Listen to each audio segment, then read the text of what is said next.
What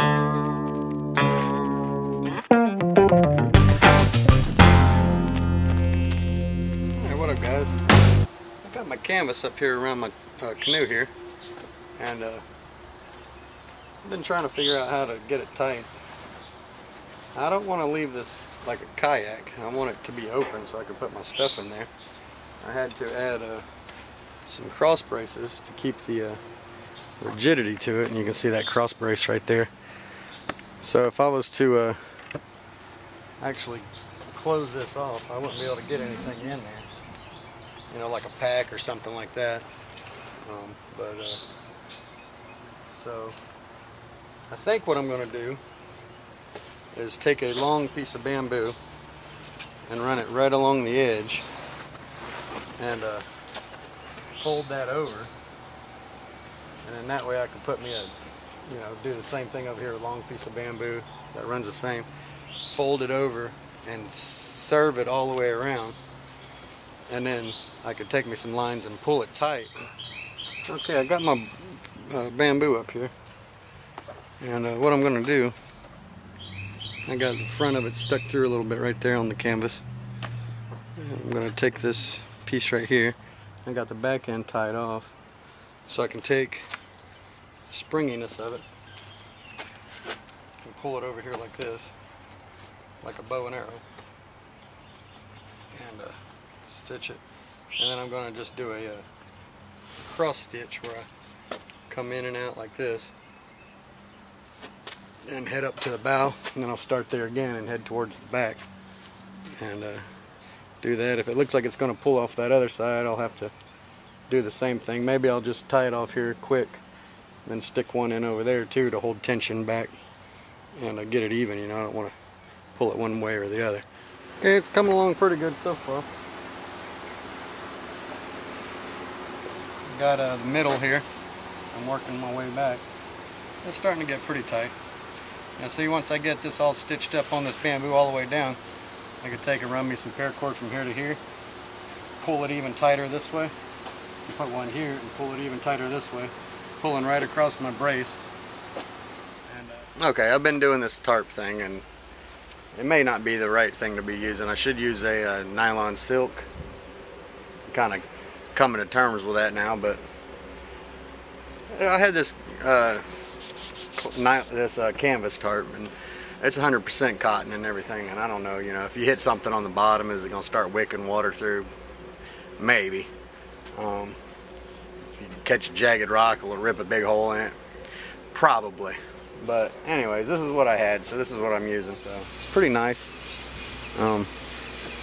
It ought to hold out. Now what I got to do today is come over here and actually stitch up this end, and I got my coping in there, and that's just coming around the top, coming down to right there. What I'm gonna do here is take some actual contact cement and glue it on each side, and then as I sew it, it'll contact cement that whole thing together, and hopefully that'll work.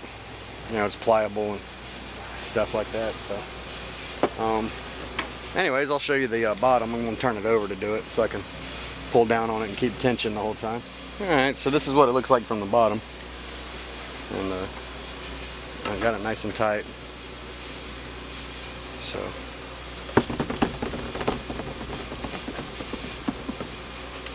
I can take and as it stretches a little bit, I can take and tighten the paracord on the other side and tighten it right back up. So anyways, it should work out pretty good.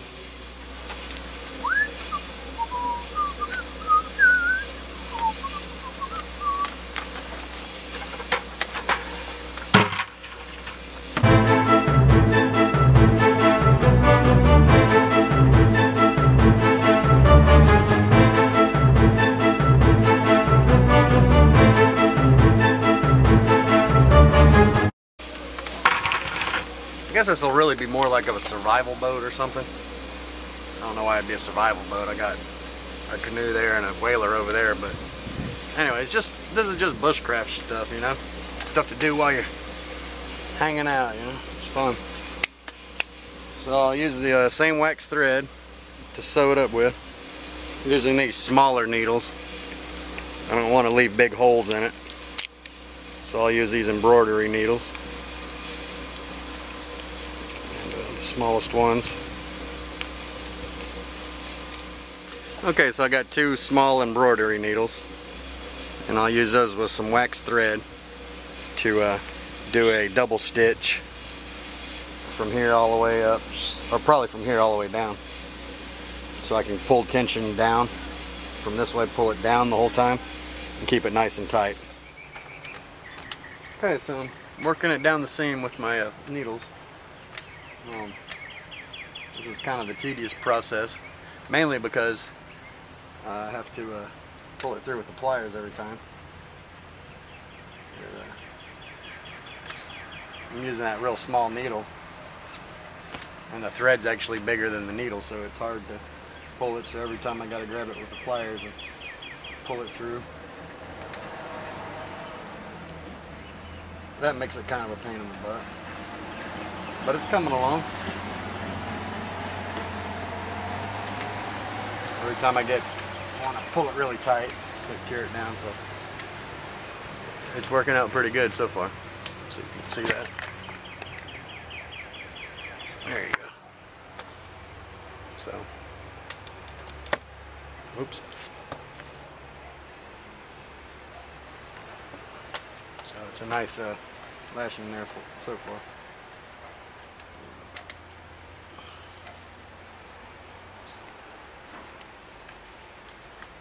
Stitching on about 1/8 apart, that may be excessive, but I don't want it to leak.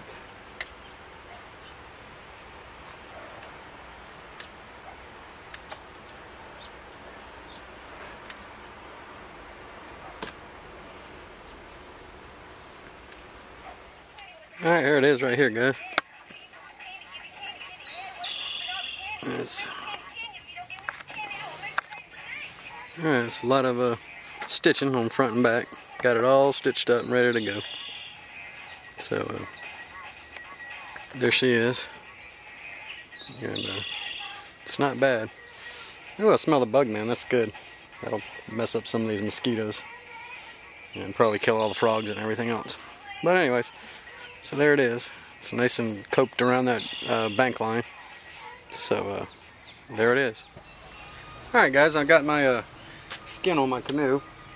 I dyed it brown, and this morning it looks more not brown. It looks more like I don't know, like a dark pink or something. But anyways, so it was super dark last night. I rinsed it off, you know, to get all the dye out, any excess dye out. And then this morning when I looked at it after it was dry, while it was wet, after I rinsed it, it looked nice. It was nice and dark brown, but now it's faded. But it's okay. I ain't gonna worry about it.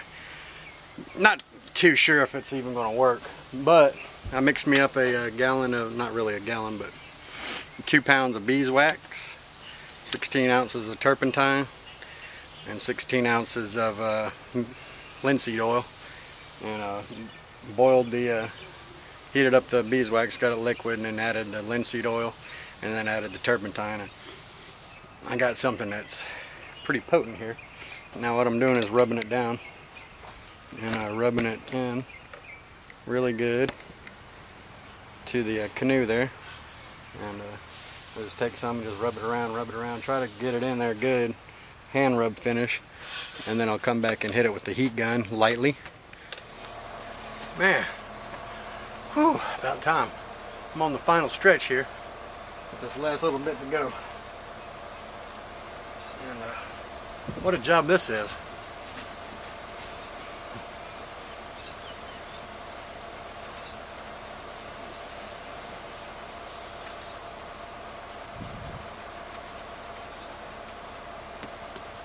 Tarp just sucks this stuff up.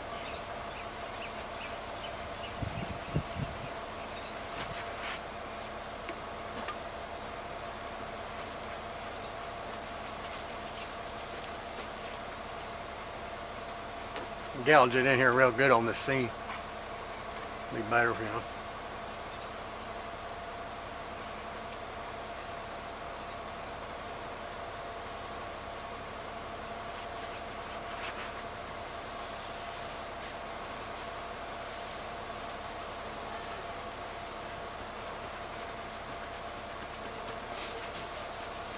The 2 pounds of beeswax was enough.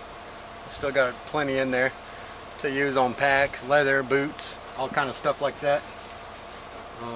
Knives, stuff's good. Natural beeswax, and this will be good. As long as the bees don't attack me and want to, you know, take over my boat, I'll be all right. All right, fellas, I got the got her all waxed up on the bottom. I turned her over, and all I got to do is this lip right here. Should have just enough wax. Actually, I should have plenty left over to make a little to-go can of it.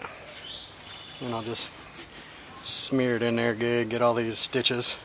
Not that water's going to be up here, but just in case some does splash, it won't wick through, you know. So I'll just make it nice. And it's good to see that where I put the wax on the outside, none of it has bled through to the inside. So that's pretty good. And I guess it won't do that until I heat it up with the heat gun. I could probably just set this out in the yard for a little bit, and they're upside down in the sun, and it'd probably do just what I need it to do, which is a little concerning to me, because when I put it upside down on my roof and take it to the river, will all the wax be melted off by the time I get there, or what's going to happen? I don't know. So just hope for the best. That's all we can do. But it's looking pretty good so far. And this might work after all. Alright. Okay, so now all I got to do is heat this up and let it soak in. And use my Milwaukee.